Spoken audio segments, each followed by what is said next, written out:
لغة الهوسة فيها البلاغة والفصاحة، وفيها الكثير من الوحدات اللغوية المشتركة بينها وبين العربية. تلاقي بعضها تستعمل بصيغتها الواردة يعني بدون تغيير، مثل كلمة الجنة، النبي، فائدة، معناه، همة، واجبي. أو تلاقي الكلمة تم تحريفها وتغيير تركيبتها إلى درجة بعيدة عن لفظها المقابل بالعربية، مثل كلمة سبو، هذه لفظها المشترك طب، الطب، فصارت سبو.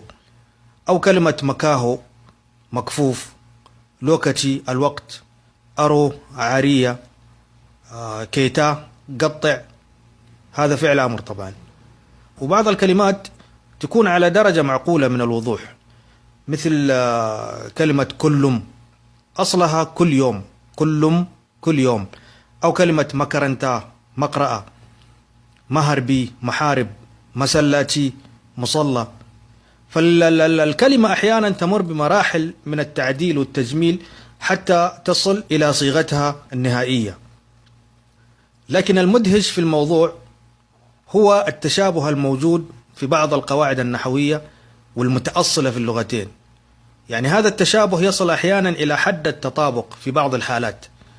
مثال على ذلك في الضمائر المتصلة، مثل ياباني، أعطاني، تاباني، أعطتني، ياباكا، أعطاكا، ياباكي، أعطاكي، ياباكو، أعطاكم. أو إنا صنك، أحبك، إنا صنكي، أحبك. هذه الضمائر أكثرها متطابقة تماما مع العربية نطقا وحكما ومعنى. نفس الشيء في بعض حروف الربط أو الأدوات، مثل أداة النداء يا، تقول مثلا يا أبوكينا، يا صديقي.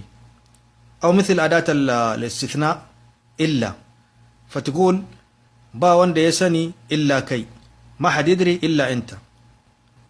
أو إن الشرطية، إن كزو عندك مرحبا دكي، إن جيت عندي مرحبا بك. نلاحظ هنا في المثال هذا الأخير وجود كلمتين من الكلمات المشتركة، وهي إند ومرابا، هذه أيضا متطابقة. فكلمة إند بالهوسة تقابلها عند بالعربية، ومرابا هي نفسها مرحبا بالعربية.